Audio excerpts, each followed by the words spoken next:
اس قبیلے کے بے شمار آدمی مارے گئے اور جو بچ گئے اور بھاگ نہ سکے انہیں گرفتار کر لیا گیا۔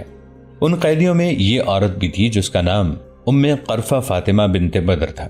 اس کے ساتھ اس کی کمسن بیٹی سلمہ بھی تھی۔ بنو فرازہ کے جنگی قیدیوں نے بتایا کہ زید رضی اللہ عنہ کے ساتھیوں کو فاطمہ بنت بدر نے قتل کروایا تھا۔ رسول اللہ صلی اللہ علیہ وآلہ وسلم کو بھی یہ بتایا گیا تھا کہ یہ عورت سراپا شیطان اور بڑا ہی حسین اور چلتا پھرتا فتنہ و فساد ہے۔ اس کے متعلق یہ بھی بتایا گیا کہ مسلمانوں کے خلاف اس کے دل میں اتنی زیادہ نفرت ہے کہ یہ کہا کرتی ہے کہ میں صرف اس مسلمان کو پسند کرتی ہوں جو مرا ہوا ہو۔ رسول اللہ صلی اللہ علیہ وآلہ وسلم نے اس عورت کے متعلق اس کے اپنے قبیلے کے لوگوں سے ہی یہ ساری باتیں سنی، اور یہ دیکھ کر کہ یہ عورت کتنے زیادہ آدمیوں کی موت کا باعث بنی ہے تو آپ صلی اللہ علیہ وآلہ وسلم نے اسے سزائے موت کا حکم دے دیا۔ حضور صلی اللہ علیہ وآلہ وسلم کے حکم کی تعمیل فوراً ہوئی اور اس عورت کو ہلاک کر دیا گیا۔ فاطمہ بنت بدر تو دنیا سے اٹھ گئی، پیچھے اس کی کمسن بیٹی سلمہ رہ گئی جو شکل و صورت سے بھولی بالی اور معصوم لگتی تھی۔ رسول اکرم صلی اللہ علیہ وآلہ وسلم نے اسے دیکھا تو اس پر رحم آیا کہ یہ لڑکی اپنی ماں کے گناہوں کی سزا بھگت رہی ہے۔ آپ صلی اللہ علیہ وآلہ وسلم نے اسے ام المؤمنین عائشہ رضی اللہ عنہا صدیقہ کے حوالے کر دیا۔ حضرت عائشہ رضی اللہ عنہا صدیقہ نے اس کی معصومیت کو دیکھتے ہوئے اسے ماں جیسے پیار سے گھر میں رکھا، مگر یہ لڑکی ذرا سی دیر کے لیے بھی خوش نہیں رہتی تھی۔ اس کے چہرے پر ہر وقت افسردگی طاری رہتی تھی۔ وہ کسی کام میں اور کسی بات میں دلچسپی نہیں لیتی تھی۔ تھوڑے ہی عرصے بعد ام المؤمنین حضرت عائشہ رضی اللہ عنہا نے اسے آزاد کر دیا اور اسے اس کے قبیلے میں بھیج دیا۔ سلمہ جوانی کی عمر میں داخل ہو چکی تھی۔ وہ قبیلے کے کسی معمولی گھر کی لڑکی نہیں تھی، وہ قبیلے کے سب سے اونچے اور سردار خاندان کی بیٹی تھی۔ وہ جب اپنے قبیلے میں واپس آئی تو قبیلے کا بچہ بچہ اس کے استقبال کے لیے نکل آیا۔ اتنی خوبصورت اور جوان لڑکی کو مسلمانوں نے آزاد کیوں کر دیا ہے؟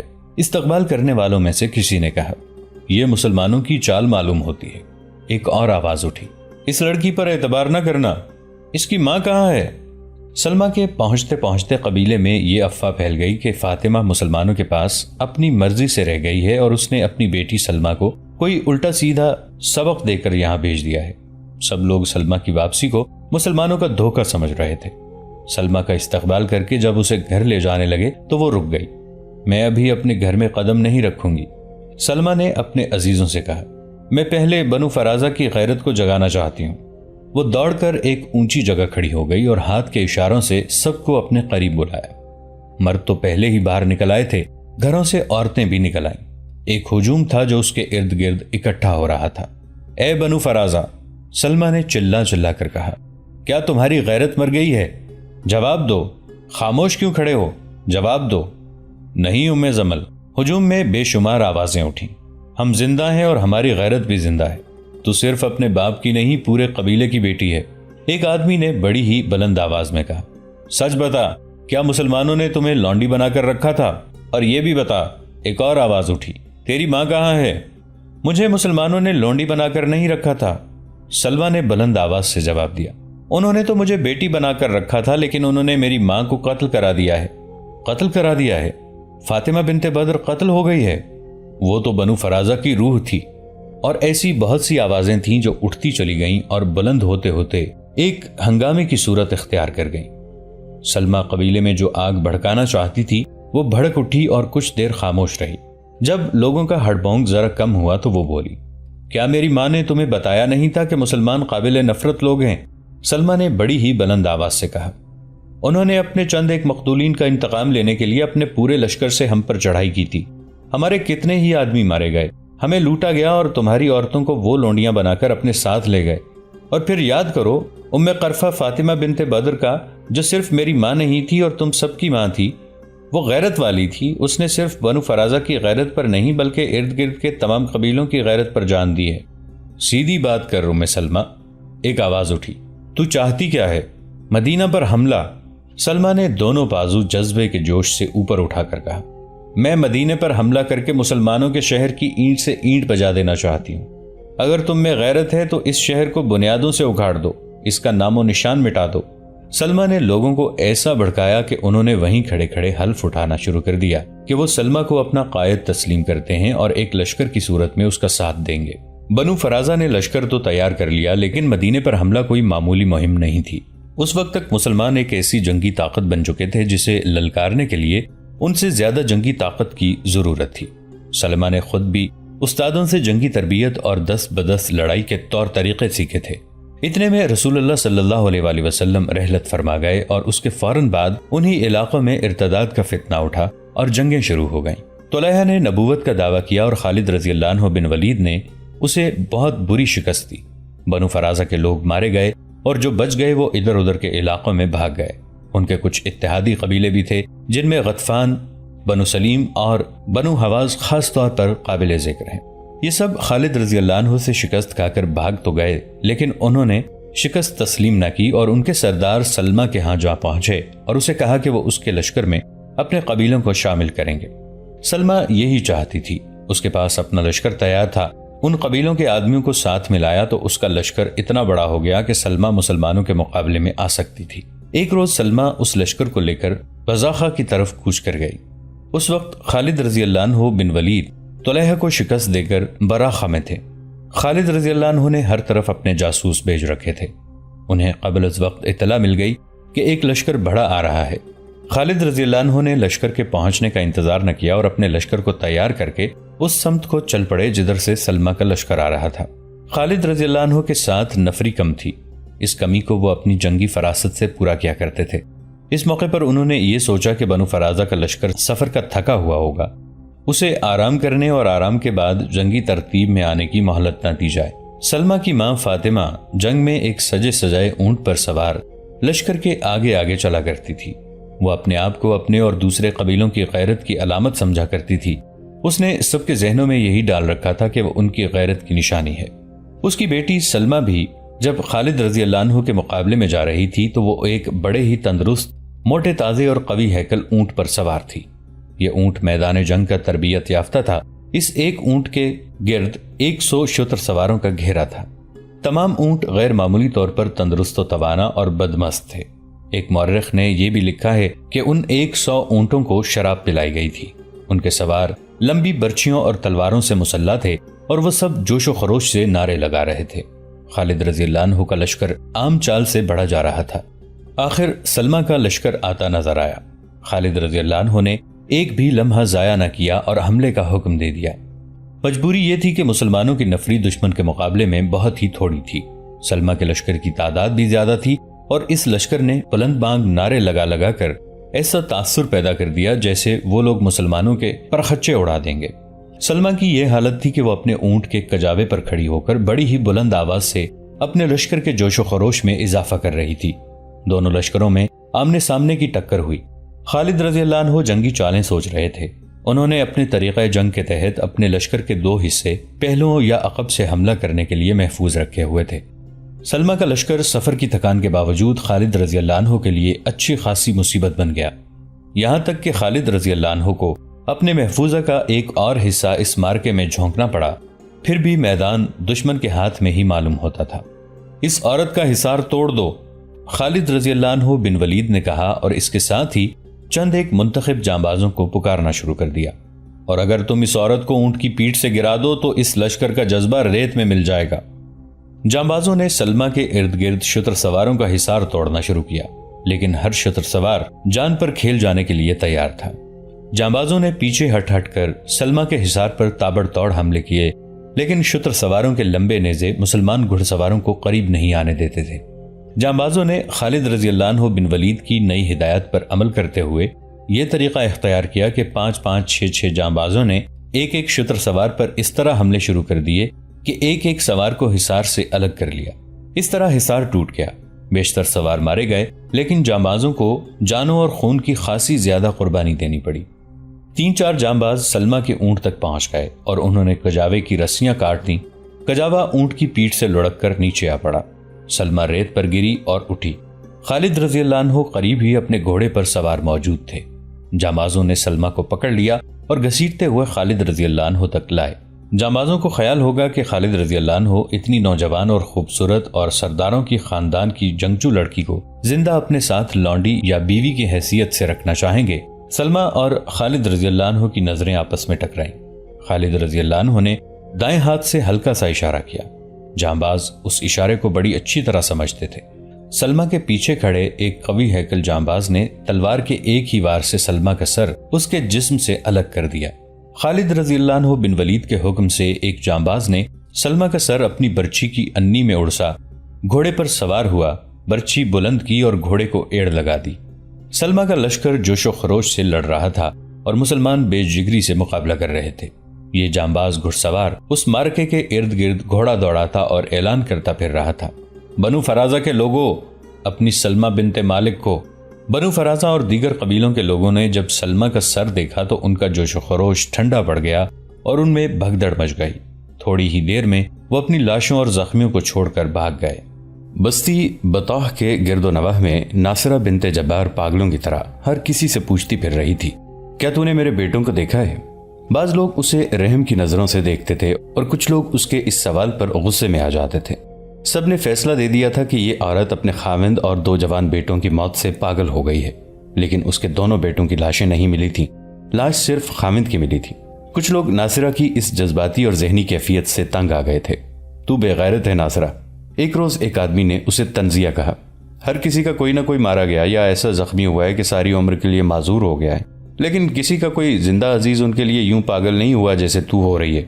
میں پاگل نہیں ہوئی، ناصرہ نے کہا، میں تم سے زیادہ ہوش میں ہوں۔ میرا خامد اور میرے بیٹے ایک جھوٹے نبی کے جال میں آ کر مرے ہیں۔ اگر وہ سچے نبی کے نام پر جانیں قربان کرتے تو میں خوش ہوتی۔ کون ہے سچا نبی؟ قبیلہ قریش کا محمد صلی اللہ علیہ وآلہ وسلم۔ ناصرہ نے جواب دیا، فتح ان کو ملتی ہے جن کے دلوں میں سچ ہوتا ہے۔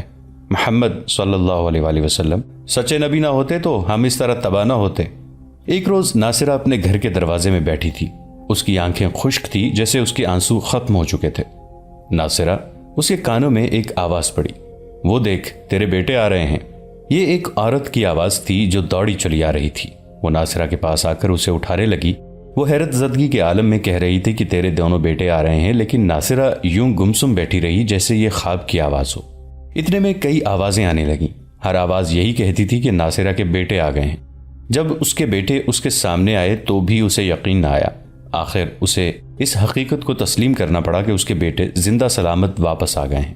میں نے اپنا ایک بیٹا مدینہ کے سچے نبی محمد صلی اللہ علیہ وآلہ وسلم کے نام پر قربان کیا، ناصرہ نے اعلان کر دیا۔ اس وقت حضرت عمر رضی اللہ عنہ خلیفہ تھے اور ناصرہ کے دونوں بیٹے ان کے حکم سے آزاد کیے گئے تھے۔ ناصرہ اپنے بیٹوں کو مرا ہوا سمجھ رہی تھی۔ میدان جنگ سے اسے اپنے بیٹوں کی لاشیں نہیں ملی تھیں۔ اس کے بیٹے زخمی ہو گئے تھے اور مجاہدین انہیں جنگی قیدی بنا کر اپنے ساتھ لے گئے تھے اور مدینہ کے ایک تاجر نے انہیں خرید لیا تھا۔ ناصرہ کے بیٹے ہی نہیں، کئی اور بیٹے اور باپ جنہیں غلام بنا لیا گیا تھا واپس آ گئے تھے۔ حیرت ناک بات یہ تھی کہ مسلمانوں نے ان لوڈیوں کو بھی آزاد کر کے واپس بھیج دیا تھا جو ابھی جوان تھیں اور ان میں بعض اچھی شکل و صورت والی تھیں اور چند ایک تو بڑے اچھے اور معزز خاندانوں کی تھیں۔ ان کے آقا ان کے ساتھ شادی کر لیتے تو یہ اچھی بیویاں ثابت ہوتیں، لیکن انہیں جس طرح لے جایا گیا تھا وہ اسی طرح واپس آ گئیں۔ فتنہ ارتداد کا خاتمہ ہو چکا تھا۔ بہت سے مرتدین اب سچے دل سے ہلکا بگوش اسلام ہو گئے تھے۔ صرف ان لوگوں کے دلوں میں مسلمانوں کے خلاف قدورت رہ گئی تھی جن کے عزیزوں کو مسلمانوں نے غلام اور لونڈیاں بنا لیا تھا۔ عمر رضی اللہ عنہ کے حکم سے غلاموں اور لونڈیوں کو آزاد کر دیا گیا تو ان لوگوں کے دلوں سے قدورت نکل گئی۔ ان لوگوں نے اپنے نبی بھی دیکھ لیے جو عین لڑائی کے وقت بھاگ گئے یا مسلمانوں کے ہاتھوں مارے گئے تھے۔ وہ کوئی معجزہ نہیں دکھا سکے تھے۔ اس علاقے کے بے شمار گھروں میں اہل خانہ ناصرہ بنت جبار کی طرح اپنے عزیزوں کی واپسی پر خوشیاں منا رہے تھے۔ آزاد ہو کر آنے والوں نے جب بتایا کہ ان کے مسلمان آقاؤں نے انہیں ہمیشہ اپنے جیسا انسان سمجھا ہے تو لوگوں کی سوچیں ہی بدل گئیں۔ اس کی ایک مثال ناصرہ کی ہے جو اپنے 2 جوان بیٹوں کے غم میں پاگل ہوئی جا رہی تھی۔ اسے دونوں زندہ سلامت مل گئے تو اس نے ایک بیٹے کو رسول اللہ صلی اللہ علیہ وآلہ وسلم کے نام پر قربان کرنے کا اعلان کر دیا۔ ایک روز حضرت عمر رضی اللہ عنہ اپنی محفل میں بیٹھے تھے کہ ایک اجنبی آیا اور سیدھا عمر رضی اللہ عنہ کے سامنے جا بیٹھا۔ عمر رضی اللہ عنہ کا دایاں ہاتھ اپنے دونوں ہاتھوں میں لے لیا۔ کیا تو بتائے گا نہیں کہ تو کون ہے؟ حضرت عمر رضی اللہ عنہ نے پوچھا۔ تو کہاں سے آیا ہے؟ تو مدینہ کا رہنے والا تو نہیں؟ دور سے آیا ہوں، اجنبی نے جواب دیا۔ میرا نام طلحہ ہے۔ کون طلحہ؟ اس محفل میں بیٹھے ہوئے ایک آدمی نے پوچھا۔ ایک طلحہ جھوٹا نبی بھی تھا۔ میں وہی طلحہ ہوں، طلحہ نے کہا۔ قبول اسلام کے لیے آیا ہوں اور خلیفہ عمر رضی اللہ عنہ بن الخطاب کی بیعت کے لیے بھی۔ اس کی آنکھوں میں آنسو تھے اور اس کا انداز بتا رہا تھا کہ وہ بدنیتی سے نہیں آیا۔ یہ شخص تو واجب القتل تھا۔ اس نے اسلام سے منحرف ہو کر نبوت کا دعویٰ کیا اور بہت سے قبیلوں کو اسلام سے منحرف کیا، ان سے اپنی نبوت تسلیم کرائی اور مسلمانوں کے خلاف وسیع پیمانے پر جنگ لڑ کر ہزاروں انسانوں کی موت کا سبب بنا۔ لیکن حضرت عمر رضی اللہ عنہ نے اسے معاف کر دیا۔ اس نے سچے دل سے اسلام قبول کیا اور اسلام کی بقا اور فروغ کے لیے ممدود و معاون ثابت ہوا۔ حضرت عمر رضی اللہ عنہ نے جس توقع پر مرتدین کے غلاموں اور لونڈیوں کو آزاد کیا تھا وہ توقع پوری ہونے لگی تھی۔ ابو عبید بن مسعود الثقفی کے ساتھ جو کمک جا رہی تھی وہ ناکافی تھی۔ تعداد بمشکل 2000 تھی، بعض مورخین نے صرف 1000 لکھی ہے۔ حضرت عمر رضی اللہ عنہ کے حکم سے دور دور تک اعلان کرایا گیا کہ محاذ پر کمک کی ضرورت ہے، ورنہ مجاہدین کے پاس پسپائی کے سوا کوئی چارہ نہ ہوگا۔ یہ اعلان ان علاقوں میں پہنچا جنہیں مرتدین کے علاقے کہا جاتا تھا، تو وہاں سے رضاکار جوق در جوق تیار ہو گئے۔ ان میں ناصرہ بنت جبار کا ایک بیٹا بھی تھا۔ پہلے ہم بیان کر چکے ہیں کہ ابو عبید 2000 کا لشکر لے کر محاذ کو روانہ ہو گئے۔ یہاں ان کی روانگی کو ذرا تفصیل سے بیان کرنا ضروری معلوم ہوتا ہے۔ تقریباً 2000 رضاکاروں کو مدینہ میں اکٹھا ہوتے 1 مہینہ لگ گیا تھا۔ روانگی کے روز ابو عبید حضرت عمر رضی اللہ عنہ کو خدا حافظ کہنے لگے۔ عمر رضی اللہ عنہ مسجد میں بیٹھے ہوئے تھے۔ اس وقت عمر رضی اللہ عنہ کو عام زبان میں تو خلیفہ کہا جاتا تھا، لیکن ان کا یہ رتبہ یوں بولا جاتا تھا: خلیفۃ الرسول اللہ، یعنی رسول اللہ صلی اللہ علیہ وآلہ وسلم کے خلیفہ کے خلیفہ۔ حضرت ابو بکر رضی اللہ عنہ خلیفۃ الرسول تھے۔ ابو عبید عمر رضی اللہ عنہ سے ملنے کے لیے آئے تو ایک آدمی نے عمر رضی اللہ عنہ سے یوں کہا: سلام اللہ علیک یا امیر المؤمنین، ابو عبید جانے کی اجازت لینے آیا ہے۔ محمد حسین ہیکل نے عمر رضی اللہ عنہ فاروق اعظم میں لکھا ہے کہ حضرت عمر رضی اللہ عنہ کے ہونٹوں پر مسکراہٹ آ گئی۔ واللہ، عمر رضی اللہ عنہ نے کہا، خلیفۃ الرسول اللہ مجھے عجیب سا لگتا ہے۔ امیر المؤمنین کتنا اچھا خطاب ہے۔ اس وقت سے خلیفہ کو امیر المؤمنین کہا جانے لگا۔ 2 روایتیں اور بھی ہیں جو ابن عساکر نے اپنی کتاب تاریخ دمشق میں لکھی ہیں۔ ایک یہ کہ حضرت عمر رضی اللہ عنہ کو سب سے پہلے امیر المؤمنین کہنے والے مغیرہ رضی اللہ عنہ بن شعبہ تھے۔ دوسری روایت یہ ہے کہ سب سے پہلے عمر رضی اللہ عنہ کو امیر المؤمنین کہنے والے عمر رضی اللہ عنہ بن العاص تھے۔ واقعہ یوں بیان کیا گیا ہے کہ حضرت عمر رضی اللہ عنہ نے عراق کے امیر کو خط لکھا تھا کہ 2 ایسے ذہین اور معزز آدمیوں کو میرے پاس بھیجو جو مجھے عراق کے داخلی اور خارجی امور کے متعلق ہر سوال کا جواب دے سکیں۔ امیر عراق نے عدی بن حاتم تائی اور لبید بن ربیعہ کو بھیجا۔ یہ دونوں مدینہ میں آئے اور اپنا سامان مسجد میں رکھا۔ عمر رضی اللہ عنہ بن العاص مسجد میں موجود تھے۔ ان زعماء نے عمر رضی اللہ عنہ بن العاص سے کہا، امیر المؤمنین سے ملاقات کی اجازت لے دیں۔ خدا کی قسم تم دونوں نے ٹھیک کہا ہے۔ عمر رضی اللہ عنہ بن العاص نے کہا، عمر رضی اللہ عنہ امیر ہیں اور ہم مؤمنین۔ عمر رضی اللہ عنہ بن العاص نے حضرت عمر رضی اللہ عنہ سے اسی طرح خطاب کیا، امیر المؤمنین۔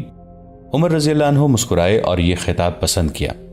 بہرحال عمر رضی اللہ عنہ نے اپنے دور خلافت کے اوائل ہی میں امیر المؤمنین کہلانا پسند کر لیا تھا۔ اس کے بعد ہر خلیفہ امیر المؤمنین کہلایا۔ بات ہو رہی تھی ابو عبید کی روانگی کی۔ ابو عبید مدینہ سے نکلے تو ان کے ساتھ تقریباً 2000 مجاہدین تھے، اور جب وہ ان مرتدین کے علاقوں میں داخل ہوئے جو ازسر نو مسلمان ہو چکے تھے تو ان کے لشکر کی تعداد 4000 ہو گئی، اور جب ان علاقوں سے نکلے تو یہ تعداد 10,000 ہو گئی۔ اس لشکر میں اکثریت ان مسلمانوں کی تھی جنہیں مسلمہ کذاب، طلحہ اور سجاح جیسے جھوٹے نبیوں نے اسلام سے منحرف کر دیا تھا۔ آخر ان کی آنکھیں کھل گئیں اور وہ اسلام کے دائرے میں واپس آ گئے اور ایک جنگی قوت بن گئے۔ یہ حضرت عمر رضی اللہ عنہ کے اس جرت مندانہ فیصلے کا حاصل تھا کہ جنگ ارتداد میں جنہیں غلام اور لونڈیاں بنایا گیا تھا انہیں آزاد کر دیا جائے۔